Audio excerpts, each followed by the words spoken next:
Now that we've reviewed massage and brushing for ways to do sensation therapy, I want to review the last recommendation, which is cold and warm baths. So this is really simple. You can use anything around your house. This is a bucket that you mop with. I have a bowl of ice water I'll show you what to do with. You just want to make sure you really have any kind of container you can dip your hand in and like a towel close by. I also like to do this after I massage and biofreeze because then it takes off the lotion and the biofreeze so you can continue to do other therapies. We'll put this on her lap for now. Okay, again, this is a bucket that you mop the floor with, so you're going to move forward. Good. You're going to take the hand, and again, the whole point of sensation therapy is getting the arm to feel something, right? So this is a reoccurring thing. You can't do this stuff wrong. You're going to take the hand, and you're going to dip it in cold water. You feel the cold? Yeah. You can actually get a washcloth and wash the arm with cool water and put ice in it, or it could be warm water. And then you're going to take it out. You're going to let it sit, and you're going to dry it off a minute. And then you're going to just keep doing it because the brain is going to remind itself like, oh my gosh, that's cold. I should be pulling my hand. I should be clenching my fingers. Or, oh, that's warm. That feels really good. Again, can't do it wrong. Find a chair, find a bucket, find anything you can do. You can do it at a table if you're able to stand up. You can do that. It's sometimes harder for people to stand. So if you can do it in sitting, that's good as too. So that's one thing you can do. Another way you can do it yourself is simply by taking like a bowl of water, of cool water. Okay, making sure that that's right there. And so you can hold the bowl here, and you're going to take your hand and you can dip it in here, so you can have it done that way. Again, if you keep it at a table, it's easier to do yourself. I put some ice cubes in here, so you probably feel it's pretty cold. This also helps with swelling, so it's a double bonus way to do therapy. Not only does it help with the sensation piece, but it actually will help with any swelling that you have in the hand or the wrist. And if you remember, I was saying that swelling is super bad for the hand and the wrist when you're trying to do therapy, when that signal's trying to get to and from. So any kind of warm, cold bath, do it for 10 to 15 minutes. You can do it multiple times a day. You cannot do sensation therapy wrong. Anything you can get the arm to feel is going to help the brain remember and remind the hand what it's supposed to do. I wanted to elaborate a little bit more on swelling and specifically why a cold bath will help with this. So if somebody has a swollen hand, I want you to think about a swimming pool. Imagine swimming in a swimming pool of water or a swimming pool of thick, syrupy molasses. If you have a thick, swollen hand, that signal is going to have a hard time communicating through that swelling. It's like swimming in molasses. It's not going to be as easy. Versus if you have a hand that is not swelling, it's going to be easier for that signal to go through the normal blood, right? That's not thick. So when you have swelling in the hand, always, always, always get rid of swelling before you try to do therapy. It's not recommended to do therapy on a swollen hand. So the ways to prevent a swollen hand is the cold bath, because that'll help to decrease swelling by constricting the vessels. And the other thing is massage is also another good way to do that, where you're going to massage away towards the heart to try to get rid of any swelling that's sitting there. So now we're going to take you through warm and cold sensation therapy for the shoulder, forearm, upper arm, forearm, and the hand. I like to do this in a laying down position. I think it's the easiest way to get to it. So let's get started.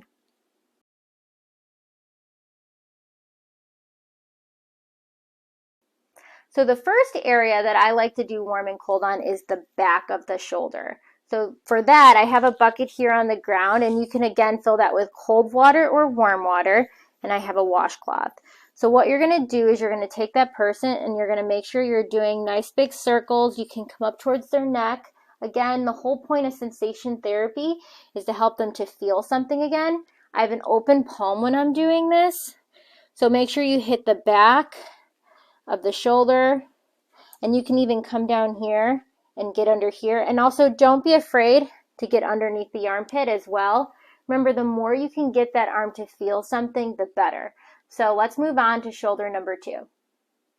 For warm and cold shoulder number 2, I like to position the person on their back, and I like to support that arm on a pillow, and I put a towel to make sure it doesn't get wet.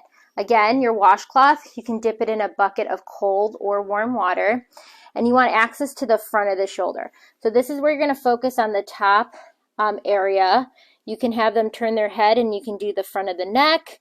You can do the pec. So the pectoralis muscle is that muscle in front that tends to get tight if you have a low or floppy, limp arm. So you just want to make sure you're doing big movements. To take the washcloth in your hand, you can go behind the ear, you can go in the front of by the side of the neck, the front of the shoulder. You can hit the front of the shoulder this way, and again, don't be afraid to get under the arm. The other benefit that this has is hygiene. You always want to make sure you're keeping these areas clean.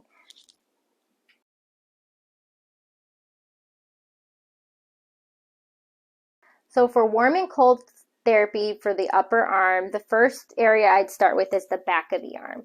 So again, my washcloth, I have a bucket down here, and you can dip it in cool or warm water. You're going to take that washcloth and you're going to brush and massage and just kind of like comb the back of the arm. You can do long, you can go like towards the elbow, you can go away from the elbow, and you can do circles. This is just an incredible way to wake this arm up. And it's an easy way to get warm and cold to this arm. Another thing is if you do shower, you can always turn on hot water, warm water, or cold water. That's just another way to get warm and cold to this area. But otherwise, lay them on their side. You can sit, you can stand, and just get them to feel something again. For upper arm number 2, I like to put them on their back. I think that's the easiest way to get to the arm. I like to put the palm up, and then I take my cloth, whether it's cool or warm, and I like to brush and massage and go in different directions with the washcloth at this upper area. So we're talking about this area right here. Another thing to consider when you're doing this is making sure you're washing the inner crevice of the elbow. This is an area that if somebody's not moving tends to get has poor hygiene because it has crevices, so it'll just sit and it'll sweat. So you always want to make sure you're hitting the inner side of the elbow, and you're going up the arm and down the arm and up the arm and down the arm. You can do this a couple times a day. It doesn't hurt.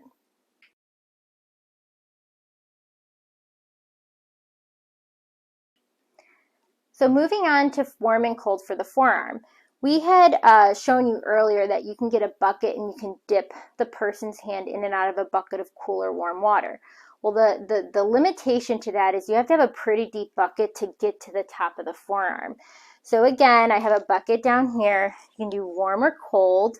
You're going to take the washcloth and you're gonna rub and go back and forth with the washcloth on the area of the lower forearm that's from the elbow to the wrist, with the palm towards the back of the hand.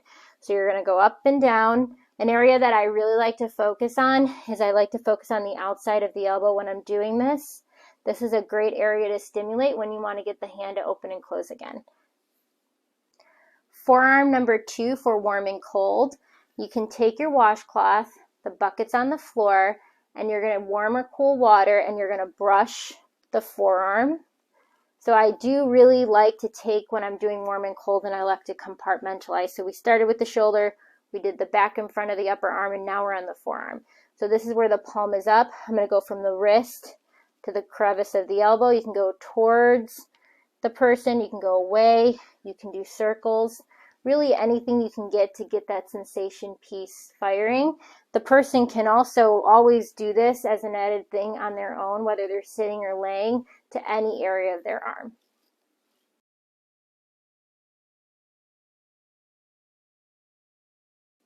So for warm and cold for areas of the hand, the best way to do this is if you have a bucket and you're able to dip their hand in and out of that cool or warm water. But if you have them laying down, you can still do warm and cold therapy in a laying down position. So again, I have a bucket down here and I dip this into the cool or warm water. And for the hand, you want to pay attention not only to the back side, but to also the front side. So for number 1, you're going to take and you're going to pay attention to the back side of the hand. When you're doing that, what I would want you to do is make sure that you're going in between the fingers and you're almost So what I'm doing is I'm taking my fingers with that washcloth and I'm pinching the side of the fingers and I'm making sure I get in between all these areas. So I'm taking and getting on the side and the back of her hand, side and back. Make sure you're really paying attention when you do this to the nails, to the inside of the back of the hand and between the fingers. There's these tiny little muscles in here that need woken up. You know, as humans, we tend to think of the hand as one thing. We grab something with it, right? But in fact, the hand is comprised of like a ton of different tendons and tiny muscles and nerves. So you want to hit all areas of the hand. You also want to make sure that from a hygiene standpoint, this hand is always kept clean to avoid skin breakdown. So let's move on to the second hand, warm and cold for the hand. Warm and cold number 2 for the hand. So for this position, I like to make sure the palm is up. You want to make sure that you're taking your washcloth and you're going through each finger and each crevice of the finger when you do this, like that. You want to make sure you're stimulating the pad of the hand with a warm or cold washcloth. Dipping the hand in and out of cold water is the best way to do this, but you can also do this with the washcloth. You can't do it wrong. Make sure you're really paying attention to all areas of the hand. It's not just one hand. We like as humans to think about our hand as one thing. We grab something with it, right? But in fact, there's all these different muscles and tendons and nerves in the hand. So you want to make sure that you're really waking up every piece and part of it to give that signal the best chance to remember from the brain to the hand what it's supposed to be doing.